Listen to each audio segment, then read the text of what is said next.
Welcome to the Loyal Opposition Podcast.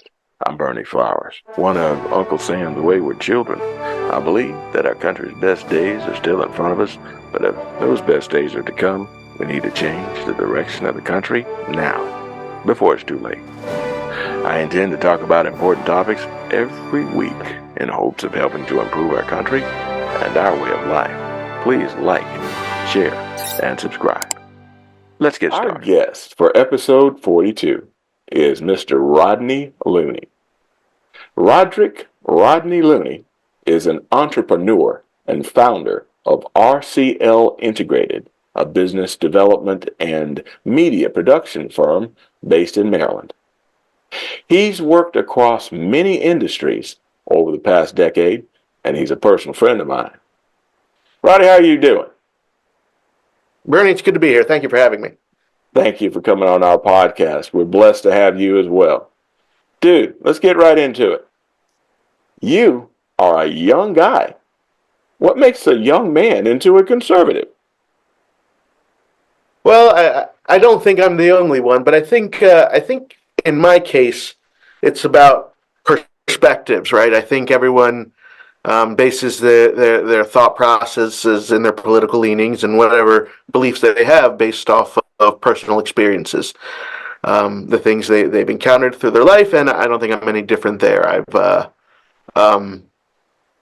think I have a slightly different perspective than I think most people my age because of the things I've lived through. And some of them are major political points for some people.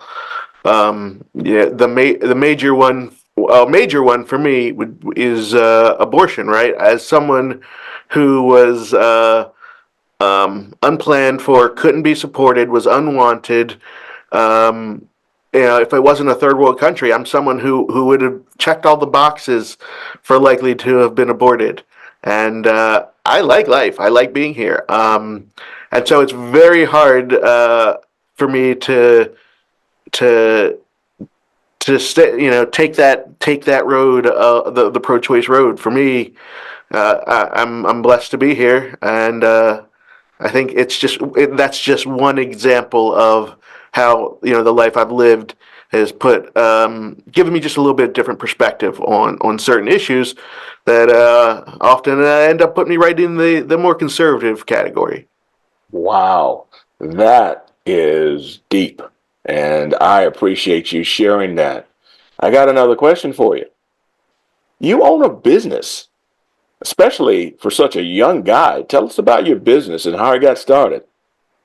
Yeah, so I've always liked business. I've always wanted to be in business.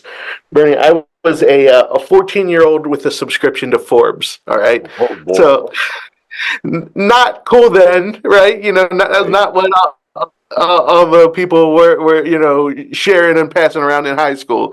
But I've always wanted to be in business, and so when it got time for what I was going to do with my life, there was never really any doubt, and it was just the process in which I was going to get there. And so I started off, in college, my first semester of my first year, sitting there in class, and just thinking real hard, this can't be the best path, right? To spend $80,000 to $200,000 of other people's money that I'd have to pay back, and 4 years of my life, I felt confident that I learned by doing, and that wasn't the path for me, and so I went right into the marketplace. And I just tried to pick up one skill that I could leverage into a new job that would teach me a new skill. And brick by brick, year by year, I built a lot of very valuable skills. I ended up in leadership positions of multiple multi-million-dollar revenue agencies. And after a little while, I decided, maybe it's time for me to I can do this. I clearly have the knowledge and the skill set. I think it was time for me to start my own firm. And so I did, just under 3 years ago. And it's been the best decision I've ever made. Well, as a customer of yours, I'm totally impressed and very, very happy, by the way.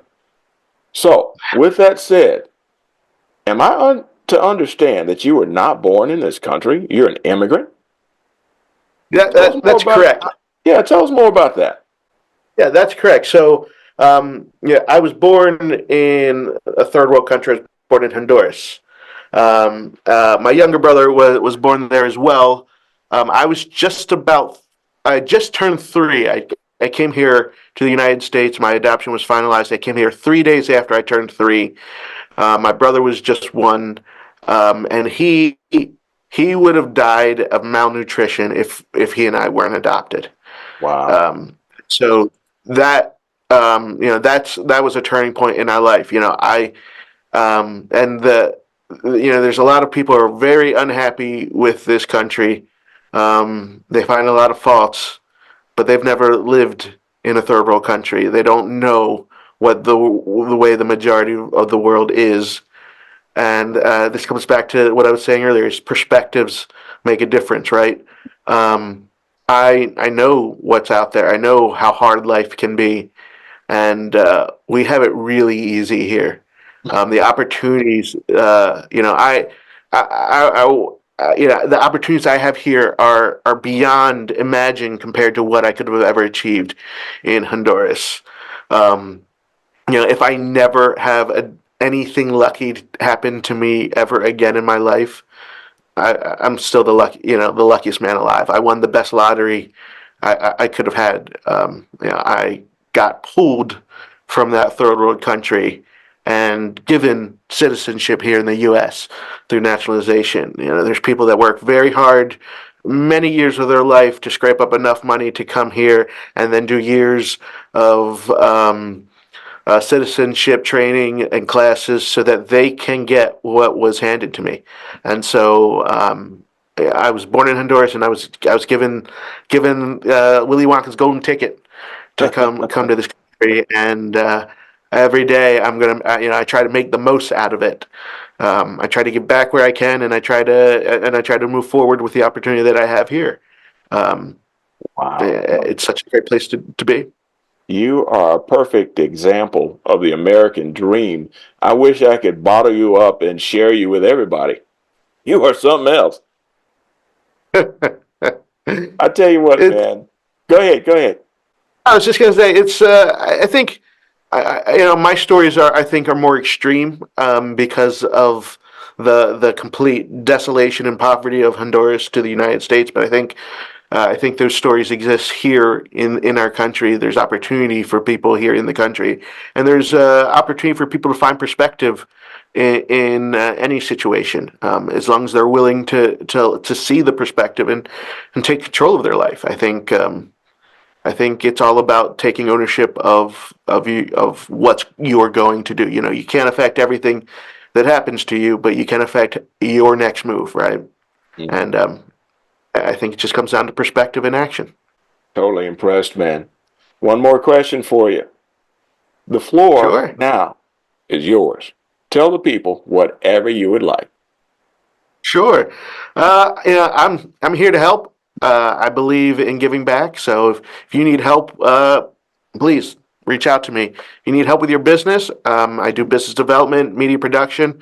I'd love to connect. You can reach me at rlooney@rodericklooney.com. You can visit my website, RCL Integrated. I'd love to connect. Connect with me on LinkedIn, Roderick Looney. I'd love to have you as part of my sphere and network. So thank you. Totally impressed, man. Wow. I just don't know what to say, but thank you for coming on the show. Thank you for all you do for me and our little circle of friends. We've all benefited from your expertise and your willingness to help. So again, thank you for coming on the show, and you have yourself a great evening, brother. Thank you, Bernie. You as well. See you around. See ya. Well, that's about it for now. This has been the Loyal Opposition Podcast, produced in association with Liberty Arise Media, Fallback Productions, and other podcasters. I ask that you like, share, and subscribe to this podcast and to this channel. Be sure to get your copy of my book, Black Values Matter, available on Amazon or as an ebook on Audible and on Apple Books. And also, remember, it's okay to disagree, but if we want our country to prosper, we must insist on unity, transparency, and civility from ourselves and our fellow citizens. Thank you for listening to the Loyal Opposition Podcast. See you next week.